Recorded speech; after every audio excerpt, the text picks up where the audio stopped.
Hey, Ben here from Instacash Keywords. I wanted to shoot a quick video for you today because I've been doing a lot of site critiques lately for the Instacash members, and I've noticed a lot of the same reoccurring problems.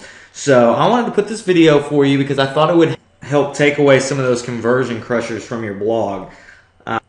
So if you have a blog and you're getting any traffic at all, but it's not converting, or you're planning on putting up a blog soon, hang out with me for just a few minutes and I'm going to show you a couple of really simple tricks that can be a game changer as far as making money with your blog. Okay, I want to start from the top and talk about the header. The header is the first impression of your blog. First impressions mean everything in the digital world. Why should someone spend time on your blog? Give them a reason. Your header should have a purpose. It should reflect the theme and content of your website. Think of a magazine cover. Without quality design and style, you wouldn't give it a second look. The header is the cover to your blog. Now let's look at the example I've got here. What is the first impression that you get when you look at this blog? Tough to say. The title says Empower Your Blog. But what does that mean? What is the purpose of this header? Or yet alone, what is the purpose of this blog? If it's not clear to its purpose, then you've blown your first impression, which, like we said, is very important in the digital world. So let's look at a few examples of some good first impressions. Here is the header for tutorial 9. And if you look at this header, the logo and tagline are displayed instantly in the left corner. This helps the reader know who and what the site is about. You can see that the primary navigation piece, that's where the Photoshop tutorials and the photography tutorials, they're huge. They're noticeable tabs. They've got icons included. This helps draw in the eye of the reader. And this also instantly leads to the user digging deeper into the content and deeper into the blog. Okay, if you look at the backgrounds where you've got the paint brushes and the paint cans and everything, the background is creative. It's artistic, which is exactly what the blog tutorials are meant for. And also, it's got the, I'm going to call them the essentials up here in the corner, the contact us and the about page. It's got the number of subscribers. So it serves a purpose. It says a lot in just the header. And if you came to this page, you'd know that just from the header alone, you've got Photoshop tutorials and photography tutorials, web blogging tutorials. And it also does a good job of putting an attitude or the theme or feel for the blog. So that is a good first impression. I've put a couple of these down here.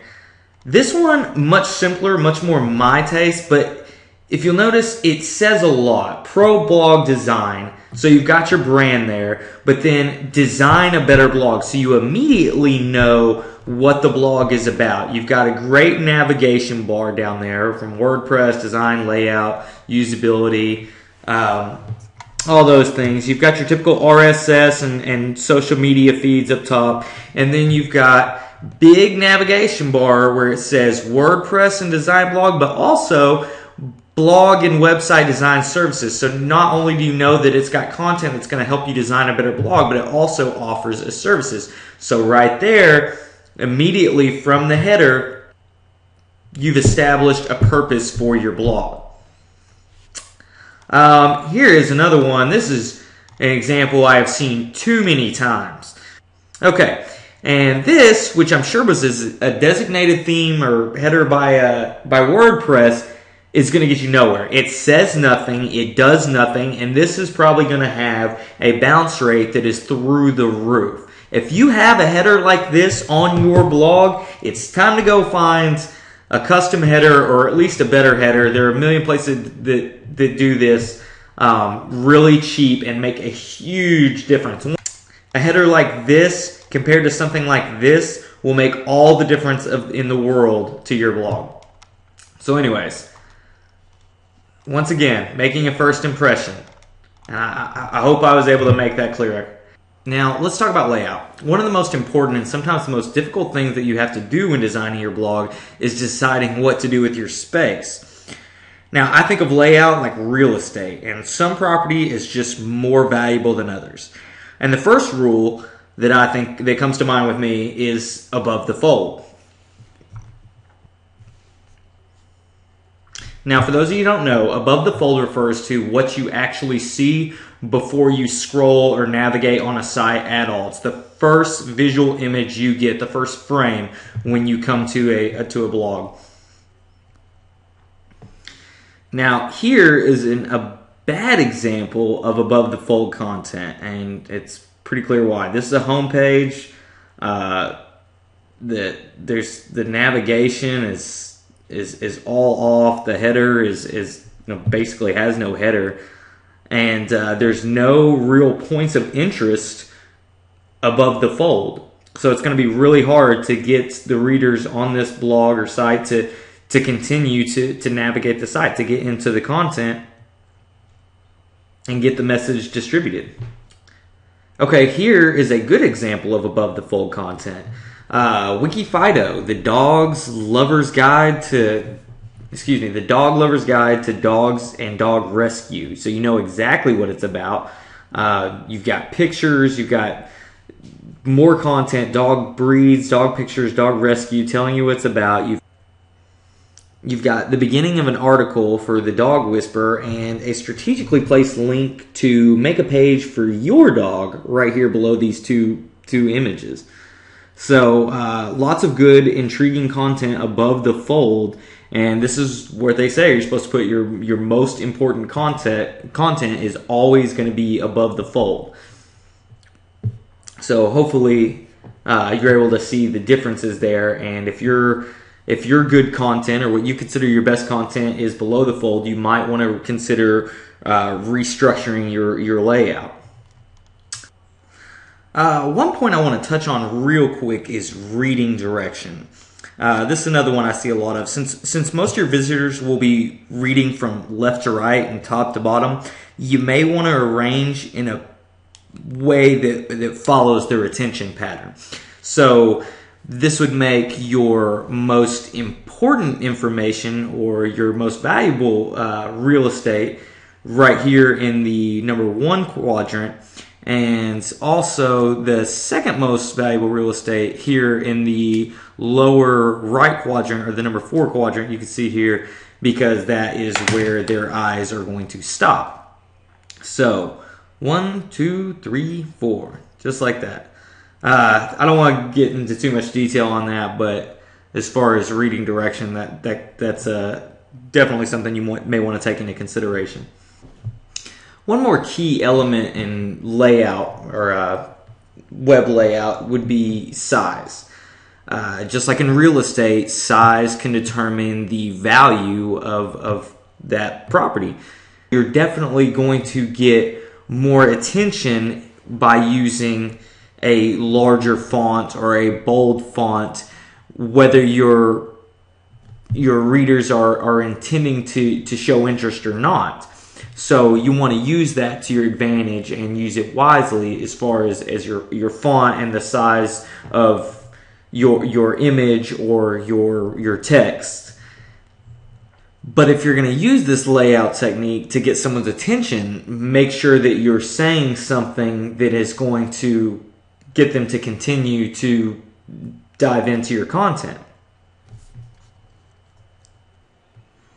Okay, so let's recap real quick what we've talked about today. We talked about the importance of the header and how it is the first impression on your visitor for your Icky blog, how your header should definitely have a clear purpose, how you can use your logo, your tagline, navigation bar, etc. to display what the blog is about and how it can help the reader, and how you can set the mood with the color and the design.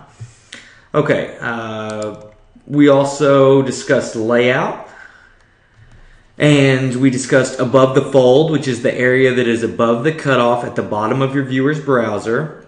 This is the first impression that your viewer has of the page.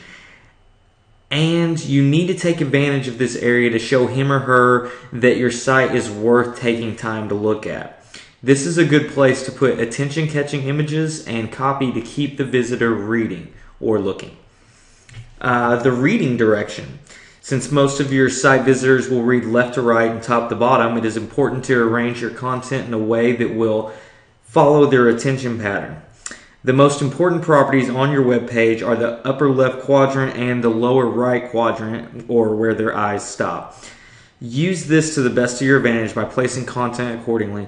Your most interesting content, particularly headlines and large header images, should go on the top right. We also discussed the content size. Making a particular element or feature of your site very large will undoubtedly draw quite a bit of attention. But images such as blog headers are like widescreen TVs, and they grab attention whether the reader means to be interested or not. So, that is the recap of today's video, and I wanted to kind of spread these out. I've got several other additions for blog do's and don'ts, but I wanted to talk about the major differences that the header and the layout can make for your site. I can't stress that enough, that just a simple change in the header can make monumental differences to the amount of income that your blog makes. So I really hope that you take this information and you put it to good use. If you're a member of Icky VIP or Instacash Keywords, I strongly encourage you to send me a link to your site, and I will gladly do a critique on your layout, header, design, content, etc. So send me a link at help@instacashkeywords.com, and that is for members only. Just send me a link and your ClickBank receipts.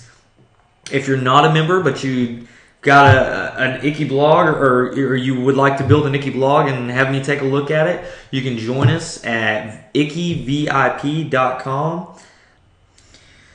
At ickyvip.com, you'll get your 7 hot niche keyword lists plus your 35 articles, 5 with each keyword list, all for just $4.95.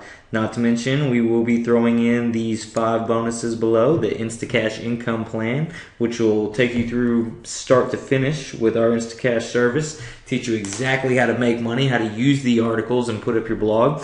The Instacash Keywords lifetime members access to the blog, which is where we give a lot of secret niches and tips and tricks.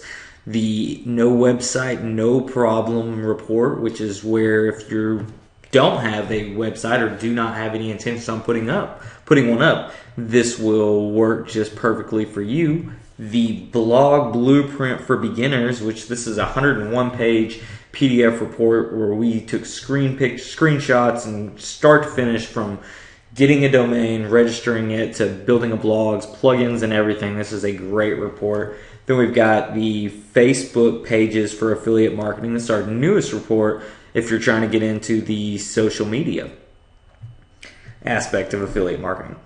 So that's about it. Thanks for hanging out with me. Thanks for watching the video. I plan on having the second edition around soon, so keep an eye out for me, and we will talk soon. Don't forget to send me your Icky blog with the ClickBank receipt, and I will jump on it ASAP. Talk soon. Thanks. Bye.